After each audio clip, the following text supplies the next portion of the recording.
Mais de 240 caminhões carregados com mercadorias diversas com destino à província de Cabinda e Kinshasa estiveram retidos na fronteira entre Angola e a República Democrática do Congo. A TV Zimbo esteve num dos pontos onde estiveram retidos os camionistas e foi possível flagrar várias dificuldades enfrentadas pelos homens da estrada. Há mais de 2 semanas que este é o cenário no posto fronteiriço do Luvo. Caminhonistas parados, mercadorias em risco de se estragar.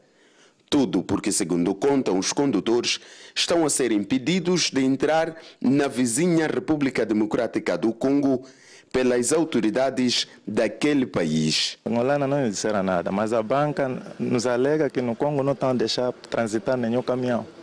Então, por causa dessa questão, é que nos faz com que nós ficamos aqui. Não tem como. Então, nós todos estamos aqui estagnados, não tem como. Nós estamos aqui nesse momento, até que eles dizerem que já está aberto, vamos passando. São mais de 240 camionistas, grande parte deles carregados de produtos.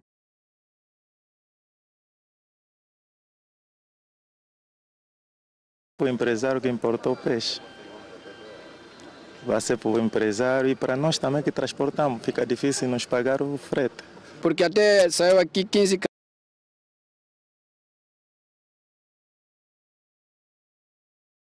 a fim de ligarem os frigoríficos para não estragar o produto.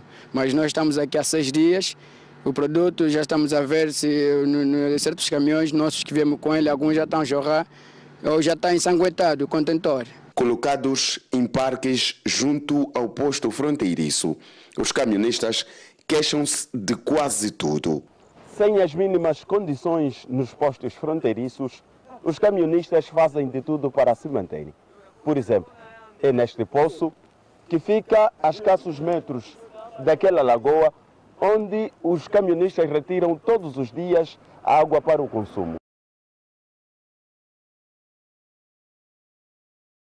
Congolesas e angolanas, a fronteira foi reaberta na sexta-feira para os camionistas angolanos, depois de ter estado encerrada por mais de 2 semanas.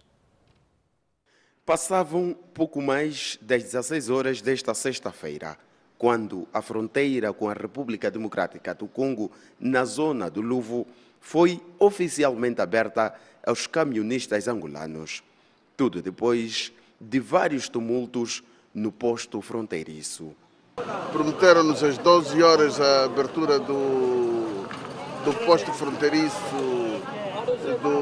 da parte do Congo. Não verificamos isso, ficamos a aguardar, depois prometeram-nos às 14, não se concretizou. Felizmente, só agora às 16h21 é que a fronteira foi aberta e a nossa circulação foi permitida. Portanto, satisfaz-nos em parte, todavia a morosidade deixou ficar tensões que obrigou a que os nossos motoristas se exaltassem em ânimos elevados e só não aconteceu o pior porque estamos aqui evitando então que acontecesse o pior. Desde que se deu o encerramento da fronteira para os camionistas angolanos, isto há 2 semanas, esta não é a primeira vez que se autoriza a entrada dos mesmos na RDC. A expectativa, segundo a Troma, é que desta vez seja definitiva.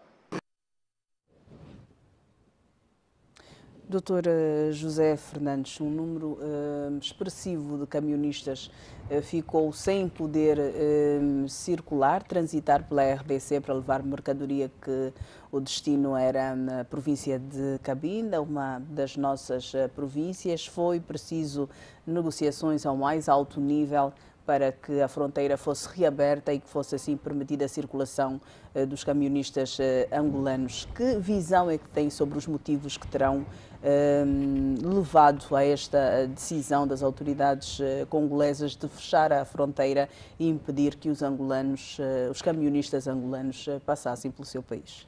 Exato. Boa noite, Leda. Boa noite, Dr. Paquis, e boa noite aos telespectadores. É de facto um prazer estar aqui.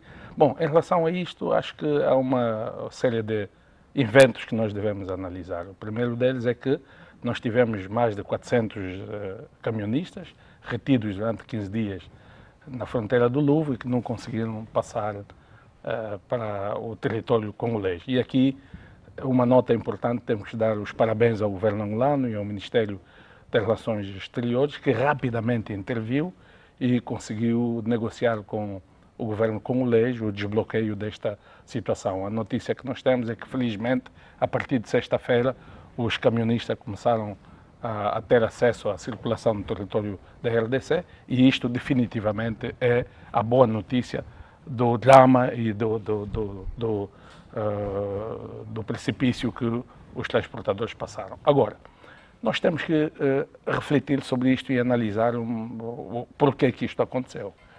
O ano passado, lembro, os camionistas, mais ou menos numa altura como esta, fizeram uma greve na fronteira do Louvre. Os camionistas não queriam levar a mercadoria em Cabinda, passando pelo território da RDC, porque as taxas eram muito altas.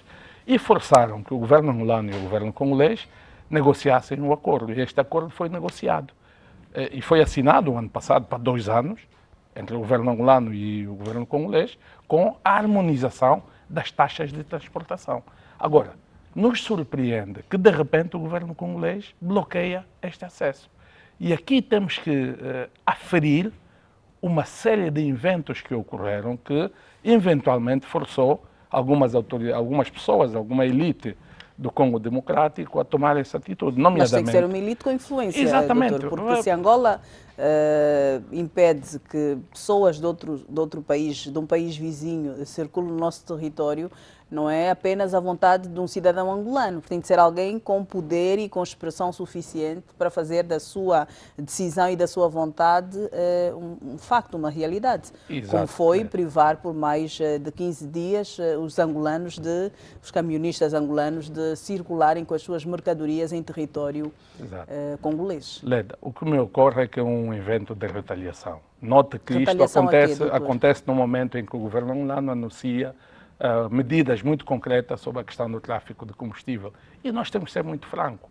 A questão do tráfico de combustível não beneficia, não estão só envolvidas elites do lado do governo daqui da Angola, mas também elites congolesas. O tráfico de combustível na zona fronteiriça também tem entidades do Congo envolvidas no processo. Com as medidas que o governo angolano tomou e com as restrições que colocou em relação ao acesso a combustível no território congolês, eventualmente, e falo isso como especulação, mas como comentador tenho essa liberdade de aferir e fazer essa análise, eventualmente uma elite bem colocada no Congo Democrático influenciou as duas províncias, daqui do Baixo Congo e de Kinshasa, a proibirem, a fazerem essa proibição. Mas também digo mais, e para terminar sobre essa matéria, acho que é a altura de nós angolanos termos soluções mais sustentáveis a médio e longo prazo em relação à circulação de bens e mercadorias. Exatamente, uma solução é a velha questão da ponte entre o Soio e Cabinda. Quer dizer, esse projeto da construção de uma ponte do município do Soio até Cabinda é uma solução sustentável a médio e longo prazo, porque tem benefícios políticos, tem benefícios econômicos e tem benefícios sociais. É a altura de nós pensarmos o país, colocarmos esse projeto que o governo já falou várias vezes, de que tem a intenção de construir uma ponte que vai ligar o município do Soio à província de Cabinda. Acho que isto evitaria a médio e longo prazo esse embaraço e esse constrangimento que nós temos de expor os nossos empresários, os nossos camionistas, a essa questão de passarem no território congolês para levarem mercadoria à província de Cabinda. Acho que o governo angolano deve pensar seriamente nesta solução, de que, no meu ponto de vista, é uma solução, como disse, sustentável a médio e longo prazo. Obrigada, Dr. Albino Paquice. Boa noite. Acha que é já a altura do governo angolano pensar, tal como sugere o Dr. José Fernandes, numa alternativa que nos dê conforto e segurança? Boa noite, Leda. Boa noite, Dr. José Fernandes. Boa noite aos telespectadores. Olha, esta solução da ponte estava em discussão já há muito tempo. Nós somos um país em paz há mais de 22 anos e não se justifica que nós sejamos ostracizados pela República Democrática do Congo. Somos um país soberano e a grande verdade é que o enclave de Cabinda, que precisa desta solução terrestre não é? É um enclave, naturalmente, que produz muito petróleo. Nós vivemos, se 80% do nosso orçamento geral do Estado é feito com o petróleo que vem da Cabinda. Portanto, é justo e patriótico que Cabinda tenha uma ponte, que a gente possa chegar a Cabinda por estrada. Agora é evidente que a solução aqui tinha que ser uma solução patriótica, no sentido de pensar que as pessoas estão em Cabinda. Aliás, o Dr. José Fernandes, que lá esteve, diz mesmo que nestes 15 dias os preços dispararam em Cabinda, porque era preciso dar a volta, os caminhões ficaram 15 dias retidos e a verdade é que a população de Cabinda precisa disto. Mas também nós podíamos aumentar a solução de levar mercadoria, por exemplo, por barco. Tínhamos que aumentar, ao invés de ser só de passageiros, também tínhamos aqui a solução de levar a mercadoria por barco. Depois, o ministro Tete António, de facto, fez uma ação que é interessante, ter chamado o embaixador do Congo para com ele conversar, mas aqui é preciso que nós ponhamos as cartas na mesa e portanto, ajamos em conformidade e com reciprocidade de vantagens. O Congo não pode brincar conosco como brinca, né? Para todos os efeitos. É verdade que os Estados respeitam-se mutuamente, como é evidente, mas mesmo que a gente consiga passar, o que eu ouvi dos camionistas é que, para aqueles camionistas angolanos que vão para o Congo, na fronteira, mais para lá, há um espaço em que eles têm que deixar os contentores, porque os nossos caminhões angolanos não poderão chegar, portanto, dentro do Congo-Brazzaville. Isto é que é um problema muito grave. Estava a dizer o camionista que isso provoca um problema grave, porque o Congo não terá a capacidade de mandar caminhões para cá, no meio termo que se encontrou, para levar os contentores, chamada desova, para efetivamente transportar a mercadoria de um contentor para o outro e levá-lo para o Congo. Ficou uma solução para se ir até Cabinda, mas essa solução está por se resolver. Eu acho que é uma questão de o governo angolano, como fez o ministro Tete António, conversar com o embaixador do Congo-Brazzaville e perceber o que é que efetivamente deixamos aqui em cima da mesa. Porque estes camionistas que são uns guerreiros da estrada, precisam de ser respeitados, penso que é esta a perspectiva. E os empresários também. Que beneficiam desta mercadoria? Os cidadãos, os empresários, Leda, perdeu-se mercadoria e há muita mercadoria, por exemplo, de peixe, de frango, já não poderá ser consumido, os frescos não poderão ser consumidos. E é preciso olhar para os nossos empresários que já estão muito sacrificados, não podem passar por esses constrangimentos porque não há entendimento entre os dois Estados, penso eu. Então a solução passaria por quê, do seu ponto de vista? A solução passa por conversar primeiro com a Embaixada da República Democrática do Congo e perceber se nós respeitamos os acordos, porque é um acordo que deve ser cumprido 2 anos. Portanto, esse acordo não está a ser respeitado e é verdade que o Congo é o Congo e aqui não vamos faltar respeito aos irmãos congoleses, mas temos que cumprir os acordos para todos os efeitos. Nós precisamos de passar por agora pelo Congo para chegarmos até Cabinda e temos outros empresários naturalmente angolanos que negociam com os empresários congoleses. Os nossos caminhões têm que ser permitidos chegar até ao Congo e não fazer a desova, porque isso provoca de facto muitos constrangimentos aos nossos empresários. Acredita que esta tenha sido uma medida de retaliação? Fruto do combate que se está a fazer ao contrabando de combustível? Eu não estudei a fundo o que disse o Dr. José Fernandes, mas acredito que sim, porque este negócio do combustível envolve muita gente, não só do lado de cá, como também do lado de lá. Mas é um combate que não pode parar, porque se os congoleses precisam de comprar combustível aqui no nosso país, tem que comprá-lo a um preço justo, não subsidiado pelo nosso Estado. Isso nós temos que continuar a combater. Obrigada. Vamos seguir e olhar para outro assunto. O Tribunal de Recurso do Reino Unido negou um recurso interposto por Isabel dos Santos que visava anular uma ordem de congelamento de até 778 milhões de dólares dos seus bens no âmbito de um processo judicial movido pela Unitel. A decisão foi divulgada na segunda-feira pela agência de notícias Reuters. Esta decisão garante assim à Unitel uma ordem de congelamento mundial concedida em janeiro pelo Tribunal Superior de Justiça de Inglaterra sobre os bens de Isabel dos Santos, decisão que já tinha sido tomada em instância judicial, mas que a empresária tinha recorrido. O caso em questão está relacionado com alegados empréstimos fraudulentos concedidos pela Unitel à empresa holandesa Unitel International Holding em 2012 e 2013, que foram usados para financiar a aquisição de participações em outras empresas de telecomunicações. Na época, Isabel dos Santos era diretora da Unitel e proprietária da Unitel International Holding, que apesar do nome, não tinha ligação direta com a operadora angolana. A empresária perdeu o controle da Unitel em 2020, mas ainda detém a totalidade da Unitel International Holding. Em dezembro do ano passado, o juiz Robert Bright, do Supremo Tribunal Comercial de Londres, emitiu uma ordem de congelamento mundial dos bens de Isabel.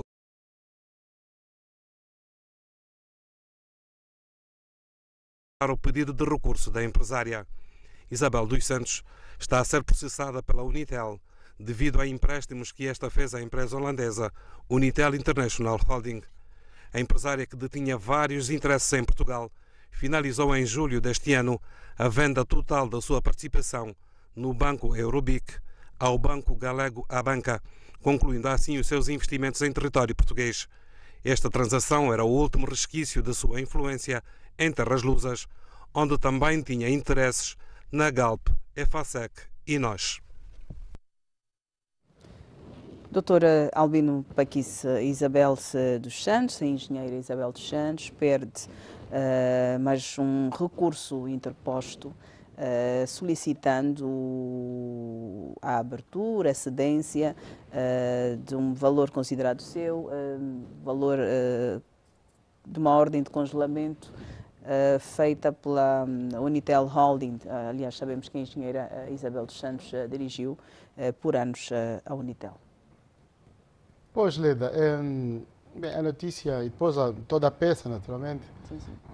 Onde entra também o Eurobic, onde muito rapidamente falando se faz referência que EFASEC, sim, depois agora, foram vendidos. Sim, esta ordem de congelamento dada pela Unitel angolana, porque a holding, de facto, a Isabel dos Santos pedia à Unitel angolana empréstimos para constituir essas empresas lá no estrangeiro. Eu, sobre esta matéria, diria o seguinte: se este congelamento, se a recusa deste congelamento é para se reverter para a Unitel angolana, eu penso que sim, é uma boa decisão tomada pelo Tribunal, no sentido de que estes bens adquiridos, portanto, com proventos vindos em primeira mão da Unitel, voltem para Angola e voltem certamente para a Unitel, para fortalecer a Unitel. Primeiro ponto.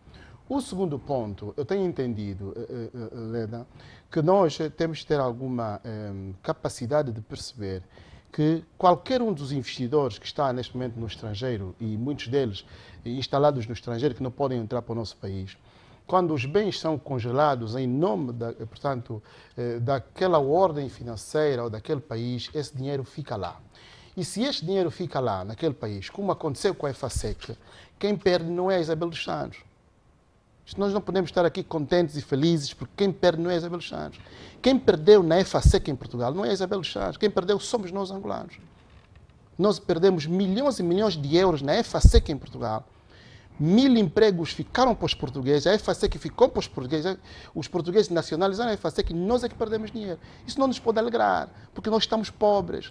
Os europeus não precisam. O que é que nos deixaria alegres, Dr. Albino Paquice? O que nos deixaria alegres, portanto, Leda Maquaria, é que existindo nós tivéssemos estes dois lados, ou fica com a engenheira, ou fica com os interesses do país onde está domiciliado este dinheiro. Nós tínhamos que ter a capacidade, e o presidente João Lourenço falta 2 anos e meio para deixar de governar o país. Temos que ter a capacidade de negociar. Vamos negociar. Mas já se disse várias vezes publicamente que tentou negociar com a engenheira Isabel e que não há este contacto. Embora também em algumas entrevistas a engenheira Isabel tenha dito que não foi contactada. Nunca foi contactada. Portanto, não foi contactada para esta negociação. A Isabel diz que nunca foi contactada. Mas vimos autoridades angolanas dizerem que já se tentou fazer este contacto, já se dirigiram àquilo que era a residência da engenheira Isabel em Angola, foram feitos contactos até com os seus advogados e que não houve resposta. Leda, os bens angolanos, portanto, domiciliados no exterior, podem ser recuperados através, portanto, de serviços. Nós podemos recuperar os bens através de serviços. Esses processos judiciais não vão chegar a lado nenhum. Já se fez muita coisa, é verdade. O presidente foi claro na ONU quando disse que nós já conseguimos recuperar muita coisa. Mas nós também temos que ser capazes de negociar.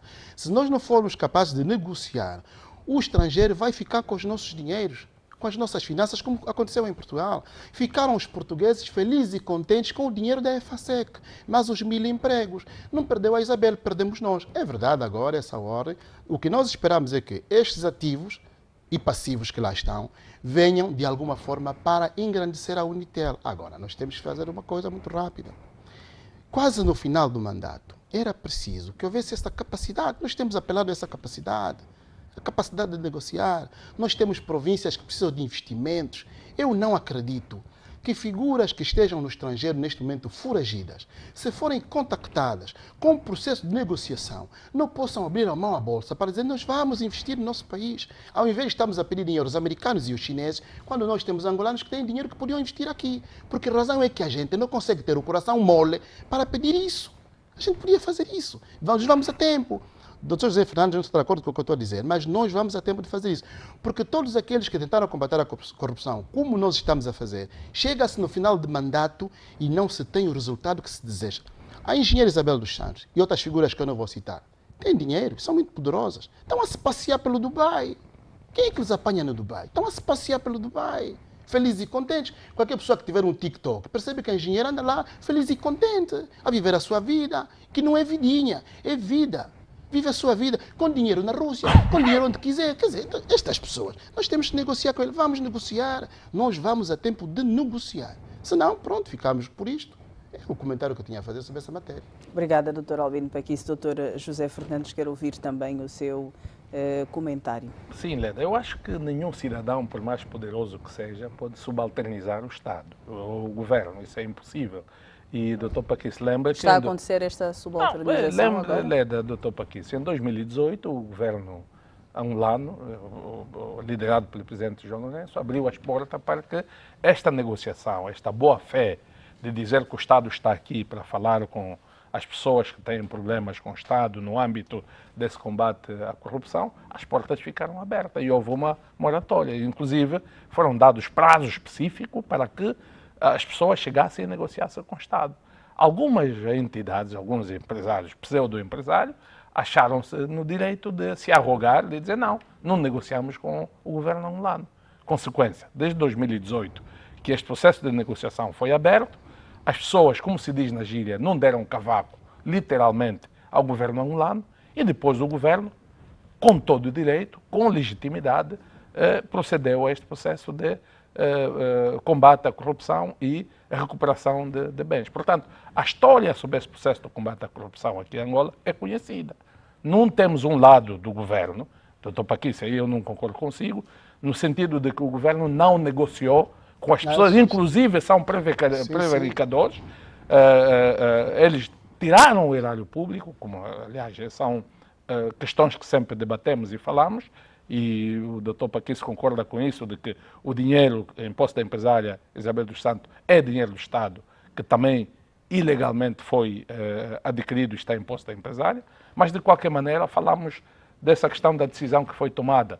E aqui é um elemento fundamental, é que... Sim, mas ganha o Estado angolano com estas decisões em que, de algum modo, o dinheiro também não beneficia o Estado? Eu acho, Leda, é uma questão de princípio, é uma questão de regras. A única pessoa que é prejudicada é, efetivamente, quem não recebe o dinheiro, mas o dinheiro não volta para o país, não beneficia os angolanos. Os juízes britânicos, a decisão deles vamos ler o acórdão. Eles dizem que a empresária Isabel dos Santos tem que ressarcir os impostos que durante muito tempo não pagou a Unitel, que neste momento é 100% detida pelo Estado angolano, são essas dívidas que existem. E por este motivo, os juízes britânicos insistem na congelação dos bens, porque o Estado angolano não está a ver os impostos e as multas pagas. A questão é simples. É só a empresária Isabel dos Santos tirar o dinheiro que deve, os impostos e todas aquelas contas que são feitas, pagar a Unitel, que agora é detida 100% pelo Estado, e a questão fica resolvida. Porque os bens congelados não são só os bens da Inglaterra, é em todo o território, em toda a parte do globo, que a empresária Isabel dos Santos tem esses bens. É uma questão simples. Agora, concordo com a questão da EFASEC, por exemplo. A EFASEC também é uma nota que deve-se dizer, Dr. Paquice. A EFASEC, enquanto, com todas as aspas, a Isabel dos Santos esteve lá, era uma empresa produtiva. Hoje, onde é que está a EFASEC? É uma empresa falida. Mas é aqui onde está. Já comeram, já comeram, já comeram todo o dinheiro que estava lá. José Fernandes, é aqui onde está o ponto da questão, o nó-górdio. É aqui onde está o ponto. É que nós estamos a perder a capacidade de falar com alguém que tem capacidade de fazer. A Isabel dos Santos, quando esteve na Unitel, peço desculpas agora a dizer isso, aqui na televisão, a Unitel funcionava. Hoje a Unitel não funciona. É simples. A Isabel dos Santos, quando esteve à frente do Candano, o Candano funcionava. Depois tem lá umas coisinhas, não tem mais nada. Ou seja, nós temos que ter a capacidade de fazer essa negociação. Mas, doutor, eu estou de acordo funcionava com ninguém. a custo de quê? Eu estou de acordo, é por isso olharmos doutor, isso. eu estou de acordo. É uma empresa pública. Eu estou de acordo com o que diz, que ninguém pode estar acima do Estado. Até aí está tudo bem. Estamos todos de acordo. E eu, inclusive, já falei com várias pessoas que me disseram que tentou-se negociar. Aliás, nós vimos, o Presidente tentou negociar com muita gente, com a Isabel dos Santos, inclusive. Mas a grande verdade é que, doutor, nós estamos numa situação financeira em que precisamos de buscar estas pessoas e voltar a conversar com elas. Porque se no princípio o Estado angolano e o governo angolano, liderado pelo partido MPLA, aceitasse a proposta da UNITA, nós não estaríamos nesta condição. Doutor, porque se deixa fazer uma analogia. Ali, doutor, porque fica satisfeito que eu tenho uma empresa, funcionário, e depois não pago imposto ao Estado. E você diz que eu sou bom empresário, deixa-me só terminar isto. Porque se nós formos para dizer, como o doutor disse, que o dinheiro que tem a Isabel dos Santos é do país, então todos os ricos que temos aqui, que têm milhões, qualquer pessoa que neste momento em Angola tenha 100 milhões de dólares ou 50 milhões de dólares, que ficou rico, está ligado ao partido. Não, há pessoas que são trabalhadores. Eu conheço, há muitos. Doutor Paquito, mas está ligado também ao partido, é uma narrativa que não é real. Não é há real. Pessoas da oposição, há pessoas humildes, empresários particulares que trabalham e têm dinheiro a muito suor. Mas e essa ideia que se passa de que... Os ricos... Não, doutor Paquito, a ideia que se passa de que as pessoas do partido são ricas é falsa. Isso não é verdade. Mas não são poucos. Não, desculpa lá. Quantos militantes do partido MPLA que passam vicissitudes, que passam mal? Não vamos colar isso ao partido MPLA. O MPLA, o cidadão da UNITA, da FENELA, são todos cidadãos. Passam as mesmas dificuldades que qualquer cidadão passa. Estamos a alongar uma conversa que não é própria. Não, doutor Paquito, a ideia que tentamos passar de que basta ser militante do MPLA, você já vive bem, é mentira. Não, mas aliás, quando falamos da grande corrupção, quando falamos da grande corrupção, né? Sim, mas é preciso da acumulação primitiva de capitais. É preciso marcarmos esse tema, porque doutor Paquito, desculpa lá, quando falamos na televisão, tentamos passar a ideia de que basta ter o cartão de militante do MPLA, você já vive bem. Não é verdade. Ainda bem que não, aí estou de acordo, Portanto, não é uma questão de militância. Agora, voltando no assunto, questão Unitel. A Unitel trabalhava, a Isabel dos Santos à frente, tinha que pagar imposto, dividendos ao Estado. Esses dividendos não foram pagos. Era uma boa empresa, funcionava bem, a custo de quê? O dinheiro que devia ser dado ao Estado não foi dado, entrava no bolso de alguém. É isso que estamos a dizer. Gestão de uma empresa é que todas as... Desculpa só, doutor Paquito. O senhor é um gestor e entende muito bem isso. Não, deixa só fazer essa Mas funcionava. Doutor Paquito, sim, mas funcionava a custo de quê? É que o Estado não via o dinheiro. O Estado, a percentagem, por exemplo, eu sou sócio de uma empresa 40%. Eu tenho que ter os lucros baseados nesses 40%. O Estado é sócio da Unitel, suponho, 40%. Quando dá os dividendos, fazendo as contas, esses 40% dos dividendos têm que ir para o Estado. Esse dinheiro não era dado ao Estado. Ia no bolso de uma pessoa. Será que é mesmo isto, doutor? Doutor Paquito, os dados, o processo está lá. É por isso que os juízes em Londres não aceitaram o recurso que foi feito, porque eles estudaram a causa. Tem uma boa decisão. Exatamente. Estamos de acordo nesse sentido. Vamos olhar para outra matéria. O país registrou em 2015, de 2015 a 2024, mais de 200 casos de tráfico de seres humanos. A informação foi avançada durante a semana pela Secretária de Estado dos Direitos Humanos durante uma sessão temática que visou apresentar o balanço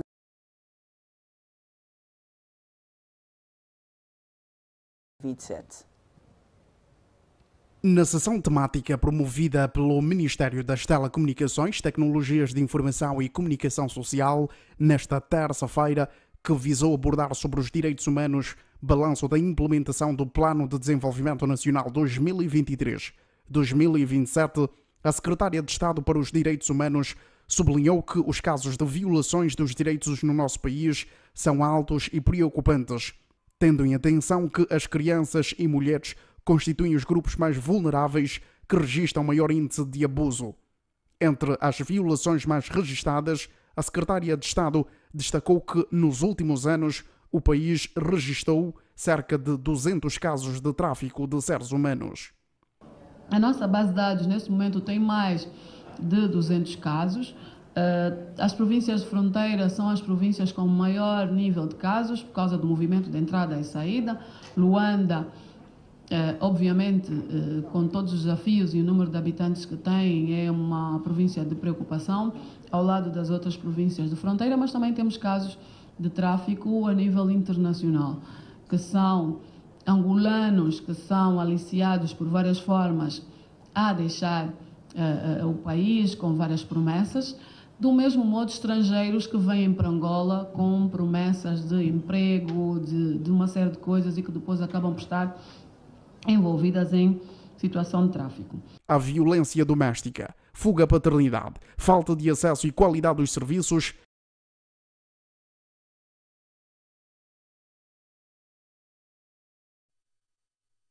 Doutor José Fernandes, tráfico de seres humanos no país, uma questão muitas vezes levantada, às vezes sentimos algum silêncio por parte das autoridades, mas agora, pelo menos, a Secretária de Estado para os Direitos Humanos confirma que o país registrou de 2015 a 2024 mais de 200 casos de tráfico de seres humanos. Os números são preocupantes. Bom, são preocupantes porque quando o governo lança esses números na mesa, isso é uma comunicação oficial e nós temos que ficar bastante preocupados em relação a esses dados que o governo reconhece e apresentou. Nota que 200 casos de tráfico humano em 9 anos, estamos a falar de uma média mensal de mais ou menos 2 casos por mês de tráfico de seres humanos. Mas a informação também peca porque, no geral, nos 9 anos, não temos dados de quais são os anos que têm um pico, porque acredito nessa questão do tráfico de seres humanos, há anos ou meses onde o pico é maior e depois a intensidade diminui. E nós gostaríamos de ter esta informação detalhada para podermos analisar e aferir os números. Mas, de qualquer maneira, colocando essa parte estatística de lado, a questão do tráfico humano preocupa. Aliás, essa tendência está a aumentar em quase todos os países do mundo.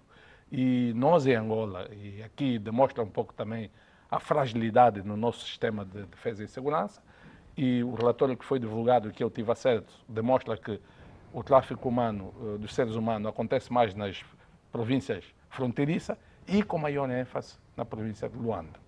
Quer dizer, nós estamos perante dados que qualquer cidadão nota e diz, aqui a situação está mal. Agora, para além da questão do papel da polícia, dos órgãos de defesa e segurança, para criarem um sistema para prevenir que os seres humanos não sejam sujeitos a este tráfico humano, tem também a questão das famílias e da comunidade ficar atenta para olharmos à nossa volta, porque quando falamos de tráfico humano, quem é que promove isso? É uma pessoa que é familiar ou amigo da família. E mais, todas essas questões são associadas a questões de consumo de droga, prostituição e álcool. Como é que nós estamos em relação a medidas de prevenção sobre o consumo de droga, consumo de álcool, questões de prostituição? Como é que a nossa legislação está formatada para que essas situações se previnem? Note um exemplo, Leda. Você vai numa bomba de combustível, que em princípio você sai para abastecer a viatura e andar. Na bomba de combustível estão a vender álcool até a madrugada. Então, olhando para aquilo que é o contexto do nosso país, e esses dados que foram apresentados, realmente eu fico, como sociólogo, muito preocupado, porque na cosmovisão africana, nos grupos etnolinguísticos bantu, esse pensamento e essa ideia de traficar um ser humano é impossível. E nós, nos Quimbundo, nos Chokwe, nos Quanyama, nos Luxaze, nos Mbunda, nos Kikongo, não temos esse pensamento de vender o outro, de traficar o outro. Não tínhamos, doutor, agora já temos. É por isso que os mecanismos de proteção social em Angola estão cada vez mais fragilizados. O relatório do governo o que é que nos diz? Nos diz que nós precisamos trabalhar mais, precisamos ser mais assertivos, precisamos proteger mais aqueles que são os mais vulneráveis. E quem são os mais vulneráveis? São as crianças e as mulheres. Por isso, acho que devemos trabalhar mais do que fizemos até aqui. Doutora Paquice, o que é que podemos fazer para reduzir estes números ligados ao tráfico de seres humanos? Sabemos também de muitos relatos de crianças que são roubadas, são retiradas do seio familiar. Esta semana no Fala Angola, contamos a história de uma jovem que entrega o filho à mãe, que é avó da criança. A senhora vai à rua, aparece uma mulher estrangeira a dizer que queria auxílio para orientação para arrendar um espaço. Oferece à senhora comida num bar, a senhora bebeu acima de 10 cervejas e quando adormeceu a senhora pegou o bebê e levou, que era o neto. Portanto, a atenção e o cuidado da família, a orientação das pessoas para ficarem mais atentas, para não confiarem tanto, para serem mais desconfiadas. É um pouco chato dizer-se isso, mas a nossa realidade hoje exige que não confiemos tanto nas pessoas, ou não? Não, Leda, é assim. Nós, o Estado angolano, nesta matéria do cuidado à criança, falhou. Vamos ser realistas. Eu ouvi o discurso da Ana Celeste, doutora Ana Celeste, a dizer que quem deve cuidar da família primeiro é a família e depois, mas em terceiro lugar vem o Estado. O Estado angolano falhou. E é preciso dizer algo muito sério. Nós temos uma taxa de natalidade muito alta, 3,5% por ano, penso eu. Estamos a crescer. E nós temos muitas crianças na rua. E eu tinha dito numa outra entrevista que tinha dado aí num canal, e eu tinha dito que os países onde se percebe que os cães morrem e apodrecem na rua, aí certamente encontraremos crianças na rua, velhos abandonados e mulheres sem lar. Disse aqui mesmo. Também disse aqui. Disse aqui nesta mesa. Disse aqui nesta mesa. Disse. Nós que vivemos nas centralidades, eu vivo no Quilamba, mas outras pessoas que estão nos assistir e vivem lá sabem que todos os dias pelos nossos prédios passam mais de 25 crianças. Todos os dias. A pedirem comida, comida. E a gente olha para as crianças que passam pelos nossos prédios, têm 5 anos de idade.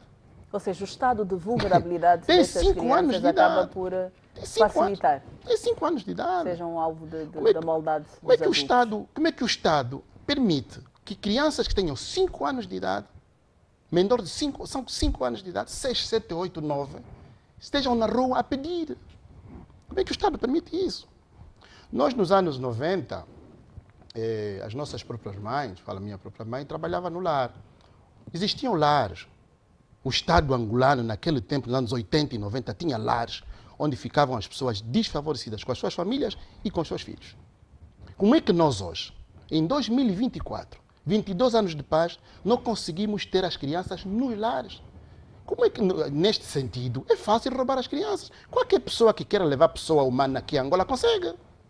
Mas também a Secretária de Estado fala também nas pessoas que são aliciadas. Esta responsabilidade. Algumas são convidadas a ir para o exterior, faz-lhes algumas propostas e pensam que vão encontrar melhores oportunidades sem precisar de muito esforço e são levadas para a prostituição, por exemplo. Esta responsabilidade é do Estado. A responsabilidade na situação em que as pessoas estão vulneráveis, o chamado Estado Social. O Estado Social vai ver a condição das pessoas e é o Estado que se substitui às famílias. Quer dizer, se você, família, não pode, é o Estado entra para te proteger. Ponto final. Como é que nós vivemos em casas e carros de luxo e deixamos que as famílias vivam como vivem? É tão simples quanto isso. Esta responsabilidade, o tráfico de seres humanos e estes números são os números que nós conhecemos. Sim. Estes números são os números que nós conhecemos. 22 casos anuais. Olha, isto deve estar mais ou menos em 500 pessoas. Deve estar mais ou menos em 200 e 400 pessoas por ano, neste curso de 9 anos. Não é verdade? Esses dados estão empolados. Por quê? Porque o estado de vulnerabilidade das famílias é muito alto. Inclusive, de outros casos que nós também conhecemos e tomamos nota de que há famílias em que chega-se lá com um dinheirinho, levam-se as crianças. Problemas de adoção em vários tribunais e muita gente não fabrica documentos e levam crianças para o estrangeiro. É assim. E para terminar isto, eu acho que nós temos que ter muito cuidado, porque o futuro de um país não são os jovens, são as crianças. Quando a gente vê crianças de 5 anos, 7, 8, 9, estão a pedir, não estão na escola, qual é o futuro que o país tem? O país não tem futuro. E essa responsabilidade, agora para fechar com isto, é dos adultos, que ao invés de optarem por comprar, portanto, de terem uma vida normal, têm uma vida de luxo lá no topo, e as famílias aqui sofrem. Portanto, enquanto a família continuar nesse sofrimento, não há como nós aguentarmos isto. Portanto, não há como. Só uma nota, porque isso é importante. Nota uma coisa, nós ficamos muito... Uma classe da sociedade reagiu bem porque terminaram as fronteiras, pelo menos os controles interprovinciais, mas eu pergunto, se uma pessoa tem que viajar com uma criança no aeroporto, eles pedem a autorização dos pais. Sim, sim. Agora, se eu estou numa viatura com criança, estou a sair de Luanda para o Ambo, de Luanda para o Mochico, eu mais 4 crianças atrás. Qual é o mecanismo de supervisão que existe para aferir, para confirmar se aquela viagem que eu estou a fazer com esta criança dentro do território nacional é legal ou não? Quer dizer, é um problema. É por isso, neste ponto de vista, eu concordo com a perspectiva da abordagem do Dr. Paquis, porque precisamos implementar um mecanismo de monitoramento e de supervisão sobre os adultos que circulam com criança. Sobretudo nessas viagens interprovinciais. Não há mecanismo de controle. Isso facilita o processo de tráfico dos seres humanos. Sobretudo para essa camada que é definitivamente a mais vulnerável, que são as crianças. Obrigada, Dr. José Fernandes. Os restos mortais do jornalista, escritor e membro do Conselho da República, Ismael Mateus, que morreu na última terça-feira, na sequência de um acidente de viação, foram enterrar neste sábado no cemitério da Santana. A cerimónia de sepultamento foi marcada por momentos de cânticos de adoração a Deus, oração e muitas homenagens. Neste sábado, a entrada do cemitério da Santana em Luanda, centenas de cidadãos, familiares, amigos e companheiros de jornada de Ismael Mateus, entre figuras públicas e anónimos, juntaram-se para o último adeus ao mestre Ismael. Em marcha lenta e reflexiva, ao som do grupo coral cristão, todos aqui acompanhavam a urna até ao local de sepultamento. Foi aos prantos que centenas de homens e mulheres despediam-se de um filho de Angola que muito amava a pátria. As lágrimas registadas nos rostos de muitos não eram suficientes para descrever ou exprimir a dor pela perda prematura de Ismael Mateus, nem mesmo a eterna saudade que fica. No momento da deposição da urna, era difícil conter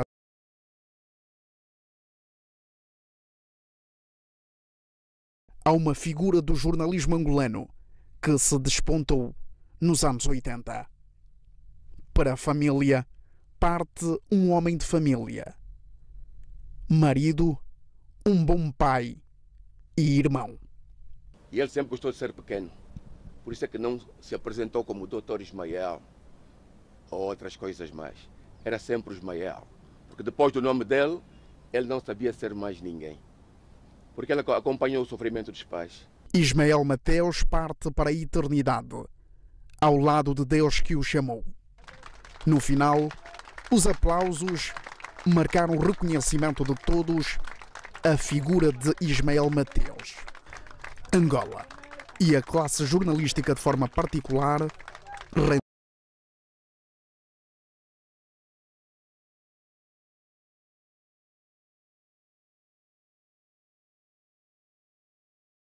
morreu esta semana.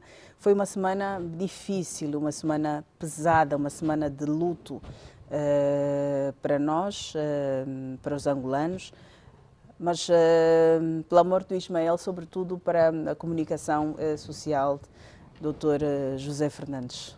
O que é que pode ser dito sobre a figura de Ismael Mateus, um jornalista, o quadro começou na Rádio Nacional e diz que foi forjado com valores, princípios e como homem pela Rádio Nacional, um homem com obra publicada, vários livros publicados, era um homem apaixonado pela cultura, vertical, defensor daquilo que considerava correto, sempre assertivo nas suas opiniões, representava o povo, era membro do Conselho da República, era uma referência e para muitos um mestre na comunicação social. Acabaste por descrever exatamente aquilo que é a figura do Ismael. E seja o que acontecer, o Ismael para o país será sempre lembrado como um bom cidadão, acima de tudo. Depois vem essa dimensão do jornalista, a dimensão do professor, a dimensão do escritor, a dimensão de um homem que amava a cultura. E eu lembro, quando ele fosse para um espetáculo, eu lembro uma vez estive com ele, quando a Maria Maqueba veio e Ivone Chaka Chaka na Casa 70, não é só um indivíduo que aprecia a música e o espetáculo, mas tinha um olhar bastante crítico para aqueles detalhes culturais muito sensíveis. Quer dizer que, definitivamente, o Ismael é uma figura que o país perdeu e o país, no meu ponto de vista, sente o peso desta perca, porque o Ismael ainda tinha muito para oferecer para este país. Uma pessoa muito frontal, acontece o que acontecer, era uma pessoa eticamente correta, e isso ninguém pode questionar, portanto, é extremamente difícil falar do Ismael Mateus e, sobretudo, as circunstâncias que o levaram, que foi para o Senhor, e temos que acreditar que o Ismael, com certeza, ele estará ao lado de Deus, porque as obras que ele deixou aqui são obras bastante impactantes e a sua ação, o seu dia a dia, o seu princípio de que tudo na vida é um processo de lições aprendidas. Nada de ficarmos a lutar, podemos lutar por opiniões diferentes, mas devemos entender cada processo como um processo de lições aprendidas. Portanto, o grande Ismael deixa esse legado. Acho que para a família, para os amigos, para os jornalistas, para as pessoas que o conheceram, de facto, expresso aqui as minhas condolências profundas, porque perdemos um bom cidadão. Doutor Albino Paquice, Ismael Mateus é também fundador do Sindicato dos Jornalistas Angolanos, dentre outras coisas. Comentador, esteve connosco várias vezes aqui, ligado à academia, professor, esteve a formar-nos, esteve para vários debates produzidos pela TV Zimbo. Nos últimos meses estava na Rede Girassol a apresentar a visão de Ismael Mateus. À sexta-feira, o que é que pode ser dito sobre este cidadão, sobre este bom cidadão que Angola perde? Pois, Leda, é muito complicado, né? Eu, quando recebi a notícia, aliás, dada por um vizinho muito cedo, eu não tinha aberto as redes sociais, fiquei de facto chocado. Quando fui confirmar, fiquei chocado. Me lembro apenas ter-me acontecido isto quando morreu meu pai há 4 anos atrás, em 2020. Fiquei chocado, porque eu gostava muito dele, eu gostava dele. A última vez que estivemos juntos foi em Malange, agora na Feira dos Municípios, e lá em Malange combinamos qualquer coisa de um debate que devia haver entre ele e o Reginaldo, na altura, mas pronto, não aconteceu. Agora, eu penso que o Ismael Mateus é um exemplo de coragem. Eu acho que, essencialmente, há aí várias coisas que nós podíamos dizer, mas é um homem de coragem. Daquelas pessoas que, na minha língua iumbundo, se diria ulume. Ulume significa homem, com letra maiúscula. Porque aí os homens, quando são homens, mas fazem umas coisinhas e não são, de facto, homens no sentido verdadeiro da palavra. E, portanto, o Cota, como ele chamava, o Cota Ismael Mateus, quando se envolvia nas coisas, envolvia-se com toda a sua sinceridade. E muitas vezes nós conseguimos perceber, eu lia todos os articulados que ele escrevia e também os livros que ele escreveu, e via à sexta-feira, de facto, toda a sua visão e os debates que fazia. Tinha muita verticalidade, naturalmente, como diz o Dr. José, tinha muita verticalidade naquilo que dizia. E é aqui onde nós devemos dizer, Leda, que partiu o homem, mas fica a sua obra. Que é um exemplo que Ismael Mateus dá a quase toda a classe jornalística de que o jornalista pode fazer mais. Pode fazer mais. Eu acho que aqui é uma dica. Ele deixa essa ideia de que se pode fazer mais. Independentemente da condição, as pessoas podem fazer mais. E nos últimos tempos, eu faço aqui uma leitura de mais ou menos 15 anos, mas nos últimos 15 anos estava a se revelar um Ismael Mateus, de facto, diferente daquele que conhecemos há coisa de 10 anos, quando esteve no IFAL, mas é um homem de respeito. E isto notou-se por uma razão. Eu nunca vi tanta gente junta, diferente, naquele funeral. Nunca vi. Nunca tinha visto. Eu fui ao funeral, naturalmente, fomos ao velório, aqui no R, depois fomos ao funeral. Eu nunca vi tanta gente diferente no funeral. Juízes, professores, alunos, advogados, jornalistas, estavam todos lá, todos diferentes e todos iguais. Escreveu alguém nas redes sociais que realmente o Ismael uniu as pessoas. Isso é interessante a gente pensar nisso, uniu as pessoas. Onde estão os partidos na oposição, o partido no poder, a família, a não família, a desfamília, estamos todos aí. E, no fundo, é pensar país. Eu acho que é daqueles jornalistas que pensam país. E eu olho para isto e digo, é possível nós fazermos uma Angola diferente. É possível, é possível. Então é esta a ideia. Agora, por outro lado, penso muito sinceramente que figura como o Ismael Mateus tem que ser mais cuidadas. Tem que ser mais cuidadas. Cuidado em que sentido, doutor? Um conselheiro da República, o Conselho da República não pode, peço desculpas dizer isso na televisão, assim, desta forma. Tem que ser mais cuidado. Cuidado no sentido de, tem que ter a capacidade de não passar mal daquela forma. De ter um serviço que vai à casa dele. Porque, de ter um serviço que vai à casa dele. Se ele foi à procura de um serviço, ele tinha que ter um telefone direto para um serviço ir à casa dele e tratar dele. Porque perder um homem destes é muito complicado.